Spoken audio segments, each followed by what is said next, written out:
এক ভাই লিখেছেন, আমি বিবাহিত, আমার স্ত্রীর প্রতি আমার মনে অনেক সন্দেহ জাগে, কিন্তু আমার স্ত্রী অনেক ভালো মানুষ এবং সবাই তাকে ভালো মানুষ হিসেবেই জানে। তবুও তার প্রতি মনের ভেতর খারাপ ধারণা চলে আসে, যেমন সে অন্য ছেলের সাথে কথা বলে ইত্যাদি। আরেকটা বিষয় হলো, আমার শ্বশুর বাড়ি থেকে আমার স্ত্রীকে আমাদের বাড়ি বা ঢাকায় আসতে দিতে চায় না, কিন্তু আমার কর্মস্থল ঢাকায়। আমার স্ত্রী আসতে চাইলেও শ্বশুর বাড়ির লোকজন আসতে দেয় না। এক্ষেত্রে করণীয় কি? ভাই, স্বামী স্ত্রী শুধু না, সহকর্মী, ব্যবসার পার্টনার, বিভিন্ন পর্যায়ে মানুষদের প্রতি একের প্রতি অন্যের বজ্জন তৈরি করা, এটা শয়তানের অন্যতম একটা বড় কাজগুলোর অন্যতম কাজের একটি, যে সে মানুষকে একে অন্যের বিরুদ্ধে নানানভাবে ওয়াসওয়াসা তৈরি করে অন্তরের ভিতরে। এই ওয়াসওয়াসার রোগে এখন ভরে গেছে। এমন অনেক মানুষ আছে, তিনি একজনকে দেখতে পারেন না। কেন দেখতে পারেন না তিনি নিজেও জানেন না। স্বামী স্ত্রীকে দেখতে পারে না, স্ত্রী স্বামীকে দেখতে পারে না, সহ্য করতে পারেন না। ঘরে ঘরে এখন এই ব্যাধি, ঘরে ঘরে। কত শত মানুষ যে আমাদের কাছে এই ব্যাধি নিয়ে আসেন, সেটার কোনো ইয়ত্তা নেই। স্ত্রী স্বামীর সাথে, স্বামী স্ত্রী পরস্পরের সাথে ঝগড়া করেন। কেন ঝগড়া করেন? এত ঠুনকো বিষয়, এটা নিয়ে ঝগড়া করার কথা না। শিক্ষিত, বুঝমান, সমঝদার মানুষ এরপরেও ঝগড়া করেন। ঝগড়ার পরে তারা দুজনে বুঝতে পারেন যে বিরাট ভুল হয়ে গেছে, এটা তো ঝগড়া করার বিষয় ছিল না, বাট হয়ে গেছে। কারণ হলো এখানে শয়তান কাজ করছে। শয়তানের অন্যতম কাজ হলো মানুষের মধ্যে বিভেদ তৈরি করা। মানুষের বিভেদ তৈরি করা হলো শয়তানের সবচেয়ে বড় প্রকল্পগুলোর একটি। একজন মানুষ নামাজ ছেড়ে দিলে শয়তান এত খুশি হয় না। একজন আরেকজনের সাথে সম্পর্ক নষ্ট হলে, বিভেদ তৈরি হলে, বিশেষ করে স্বামী স্ত্রীর মধ্যে বিচ্ছেদ হলে শয়তান যত খুশি হয়। সহিহ মুসলিমের সেই হাদিসটা তো আমরা অনেকেই জানি, যে শয়তানের সদস্যরা বিভিন্ন রকমের অপকর্ম করে আসার পর শয়তানের কাছে যখন রিপোর্ট দেয়, শয়তান সবাইকে বাহবা দেয়, কিন্তু যখন কোনো এক সদস্য এসে বলে যে আমি স্বামী স্ত্রীর মধ্যে বিভেদ ঘটাই দিতে পেরেছি, শয়তান বলে তুমি কাজের কাজ করেছো, তাকে সবচেয়ে বেশি বাহবা দেয়া হয়। এবং মদ এবং জুয়ার অপকারিতা কোরআনে আল্লাহ বলতে গিয়ে বলেছেন যে শয়তান কি চায়?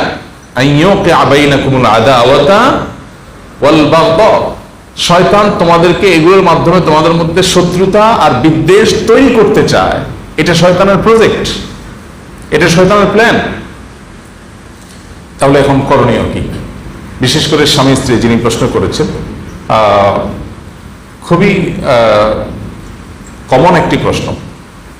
অনেক স্বামীরাই বলেন যে আমার স্ত্রীর প্রতি আমার সন্দেহ, অনেক স্ত্রীরা বলে যে আমার স্বামীর প্রতি আমার সন্দেহ হয়, আমার স্বামী বোধহয় কোনো মেয়ের সাথে অবৈধ বা হারাম সম্পর্ক আছে। আসলে কোনো তথ্য, প্রমাণ, দলিল, আলামত, চিহ্ন কিছুই নেই, কিন্তু মনে হচ্ছে। এই যে মনে হচ্ছে, এই মনে হওয়ানোর কাজটা যে করে তার নাম কি? ইবলিস।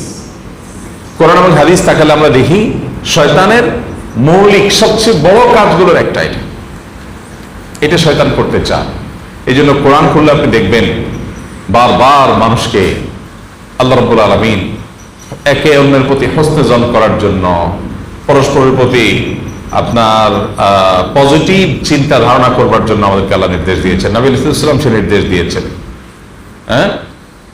এক জেহাদ থেকে ফিরে আসার পরে, সফর থেকে ফিরে আসার পরে সাহাবীরা এক ব্যক্তি যখন তাদেরকে সালাম দিয়েছে, তারা মনে করেছেন যে লোকটা অমুসলিম এবং সে শুধুমাত্র সালাম দিয়ে এখন মানে রণাঙ্গনে যুদ্ধরত অমুসলিমদের দলের একজন, কিন্তু সে এখন সালাম দিয়ে ভালো মানুষ সাজতে চাচ্ছে।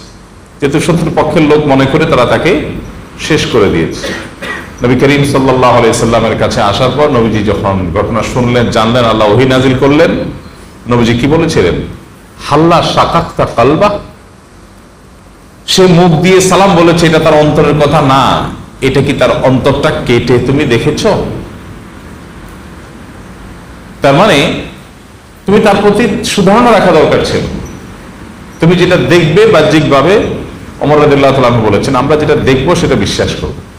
কারণ পেটে ঢোকার, কারণ কলবে ঢোকার শক্তি যেহেতু আমাদের নাই, এই জন্য কলবের বিষয়টা আমরা আল্লাহর উপরে সুপর্দ করতে হবে। স্বামী স্ত্রীর মধ্যে এই সমস্যাটা টু মাচ কমন। শুধু স্বামী স্ত্রী না, পার্টনারদের মধ্যে, ব্যবসায়িক পার্টনার, দিনী কাজের পার্টনার, বিভিন্ন পার্টনারদের মধ্যে এই জিনিসগুলো অহরহ হয়।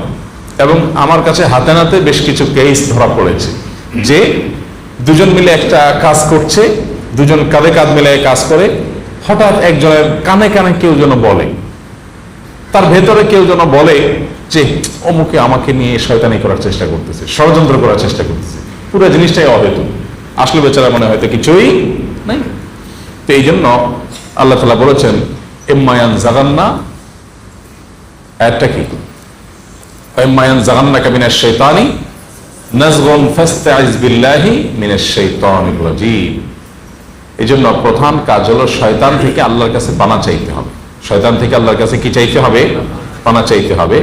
এবং এইটা বিশেষ করে ওয়াসওয়াসার এই রোগের জন্য রুকিয়া খুবই ইফেক্টিভ, রুকিয়া খুবই ইফেক্টিভ। এবং ওয়াসওয়াসার রুকিয়া যদি করা যায়, সেলফ রুকিয়া করতে আমরা উৎসাহিত করব। রাকি দিয়ে রুকিয়া করার চাইতে নিজের রুকিয়া নিজে করা উত্তম।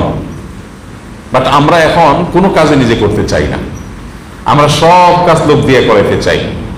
ফলে আমাদের জীবনটা হয়ে যাচ্ছে আয়েশি জীবন, অলস জীবন। এই জীবনটায় আমরা খুব বেশি মানুষ সুস্থ নই। এর অন্যতম কারণ হলো আমরা পরিশ্রম করতে চাই না, কষ্ট করতে চাই না। রুকিয়াটা নিজেরটা নিজে করাটাই হলো সুন্নাহ। নবী করিম সাল্লাল্লাহু আলাইহি সাল্লাম অন্য মানুষকে রুকিয়া দেওয়াটাকেও সাপোর্ট করেছেন। যেমন ওই যে এক অভিযান শেষে সাহাবীরা ফিরছেন অথবা অভিযানে যাচ্ছেন, তো পথে কোনো একটা গোত্রের প্রধানকে সাপে দংশন করেছে। এক সাহাবীকে ডাকা হলো যে তোমাদের মধ্যে কেউ রাকি আছে কিনা, চারভুককারী আছে কিনা। তিনি সূরা ফাতিহা পড়ে ফু দিয়েছেন, লোকটা ভালো হয়ে গেছে। তাহলে অন্যকে দিয়ে ফু দেওয়ানো এটাও হাদিস দ্বারা সুসাব্যস্ত আছে। বাট নবীজি সাল্লাল্লাহু আলাইহি সাল্লাম আমাদেরকে উৎসাহ দিয়েছেন নিজের রুকিয়া নিজে করার জন্য। এখন কথা হলো কিভাবে জানবো, কিভাবে রুকিয়া করবো? কোরআন তেলাওয়াত বিশুদ্ধ করে জানেন কিনা, বাস এটুকু যোগ্যতা থাকলেই হলো। এরপরে ওয়াসওয়াসা হয়, আরেকজনের প্রতি মনে বাজে চিন্তা আসে, তাহলে আয়াতগুলো লিখে ফেলান কোন কোন আয়াতে ওয়াসওয়াসার রুকিয়া আছে, সে আয়াতগুলো তেলাওয়াত করেন। বাস রাকি আলাদা কোনো মন্ত্র জানে না যে রাকি পড়লে হবে, আপনি পড়লে হবে না, এটা ভুল ধারণা। মনে করি যে রাকি দিয়ে পড়াইলে বোধহয় কাজ বেশি হবে, না, এমন কোনো কথা নেই। নিয়ম মেনে কোরআন আয়াত থেকে রুকি আমরা যে কেউ করতে পারি। তো এইটার জন্য বিশেষ করে স্বামী স্ত্রীর মধ্যে বিভেদ তৈরি হলে রুকিয়া করা দরকার।